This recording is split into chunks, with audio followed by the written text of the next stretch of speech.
Halo, jumpa lagi teman-teman. Kali ini saya akan membahas masalah resin kation dan resin anion. Karena banyak teman-teman bertanya, apakah resin itu sebelum digunakan harus diaktifasi dulu? Apakah resin itu kalau baru beli harus dicuci dulu, diaktifasi dulu? Dan kapan resin itu eh, jenuh, ya kan? Apakah bisa resin itu dicuci dengan garam dapur?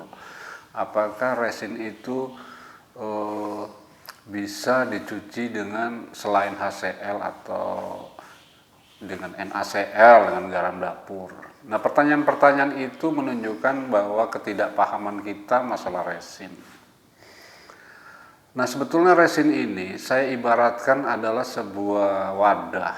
Ya, wadah ini adalah akan digunakan untuk menangkap mineral logam yang ada di atau padatan yang ada di air dan sisa-sisa asam yang ada di air. Nah, wadah ini tentunya dalam menangkap punya cara. Bagaimana caranya? Dengan menukarkan ion yang ditangkapnya itu atau diserapnya itu dengan ion yang ada di dalam ember, dengan ada dalam resin, dengan kandungan resin. Berarti resin pertama mau kita gunakan dia harus memiliki penukarnya, betul nggak?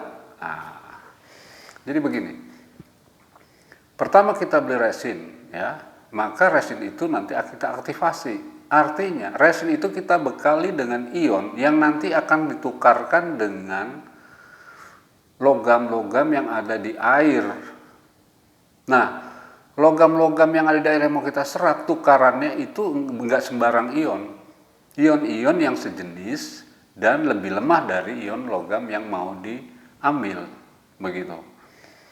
Baik itu kation maupun itu anion. Dan kenapa resin yang saya gunakan itu kationnya misalkan lewatit S108, anionnya itu Purolite A500, itu karena saya percobaannya pakai itu. Apakah dengan resin merek lain bisa? Ya mungkin bisa. Lihat dulu karakteristik dari tiap-tiap resin seperti itu. Nah, kembali lagi. Apakah resin itu harus dicuci lebih dulu? Harus diregenerasi lebih dahulu sebelum digunakan? Ya pasti, karena nanti logam yang mau diserap itu tukerannya harus ada, ya kan? Ada ngasih, ada memberi kan gitu. Nah, jadi kalau nggak dikasih nggak mau dia, nggak mau masuk dia ke dalam resin kan, seperti itu. Nah, oleh karena yang kita berikan ini nanti menjadi larut, nyampur di dalam larut air, maka sebisa mungkin resin ion yang kita tukarkan itu jangan sampai mengganggu daripada padatan yang ada di air. Nah, itulah makanya kita pilih apa regeneran yang cocok. Ya kan? Nah, kenapa kation harus kita aktifasi dengan HCl? Tidak dengan NaCl. Kenapa anion kita regenerasi atau kita aktifasi dengan menggunakan soda api atau NaOH?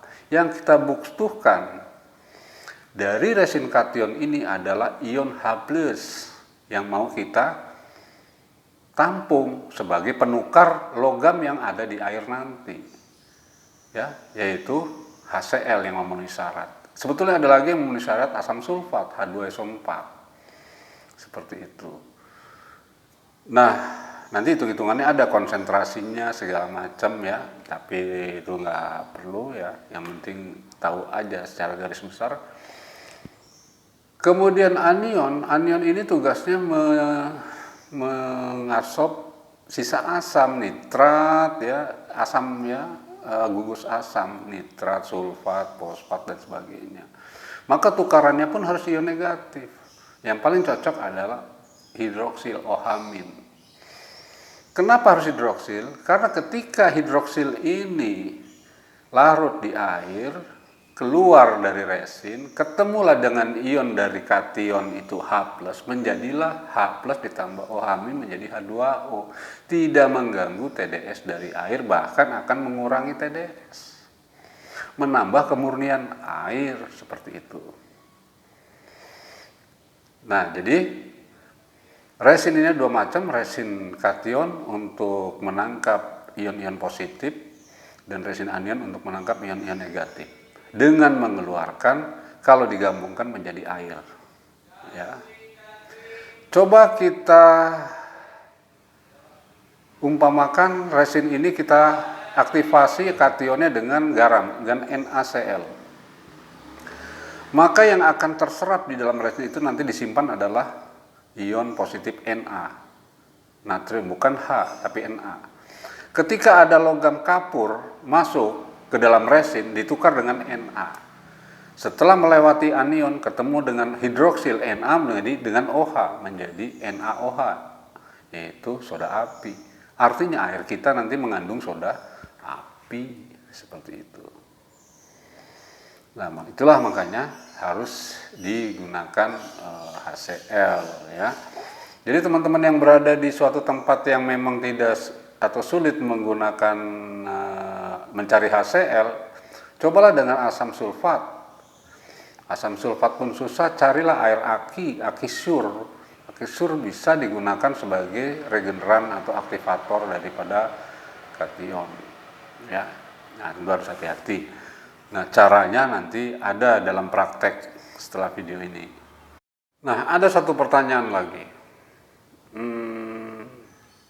Kenapa air yang sudah diproses dengan menggunakan resin demin, yaitu gabungan antara resin kation dan anion, memang TdS-nya turun sampai 0 ppm.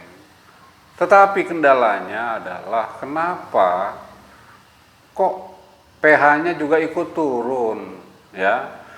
Padahal kan yang dimau adalah pH-nya tetap pH 7 atau pH 7, sekian, 7,0, 7,4 dan sebagainya. Tapi malah turun menjadi 6, Nah, permasalahan ini bisa terjadi apabila yang namanya pH tinggi, pH rendah itu berarti kelebihan H, kelebihan asam, ya, kebanyakan asam. Ini diakibatkan oleh pada saat proses di kation melepaskan ion H+, begitu banyaknya, ya, karena jumlah resinnya pun banyak, berarti kandungan dari H+ yang disimpan di resin kation itu banyak, dibuang, dilepaskan ke air. Nah, ini nanti akan dipasangkan dengan yang ada di anion.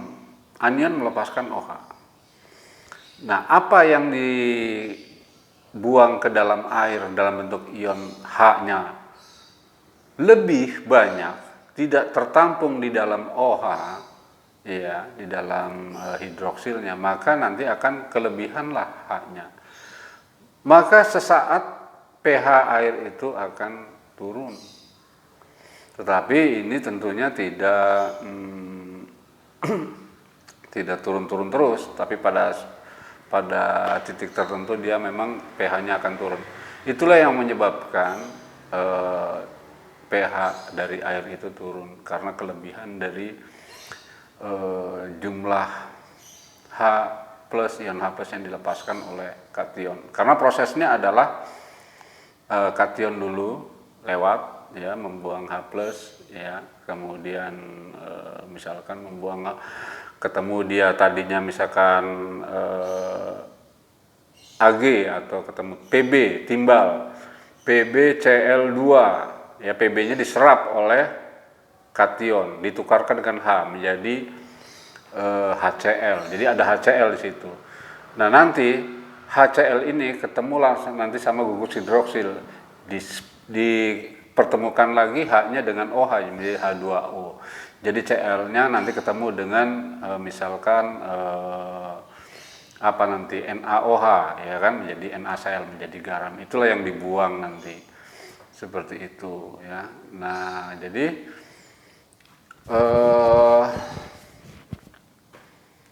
kelebihan dari sisa H yang dibuang oleh kation itulah menyebabkan pH dari air itu turun.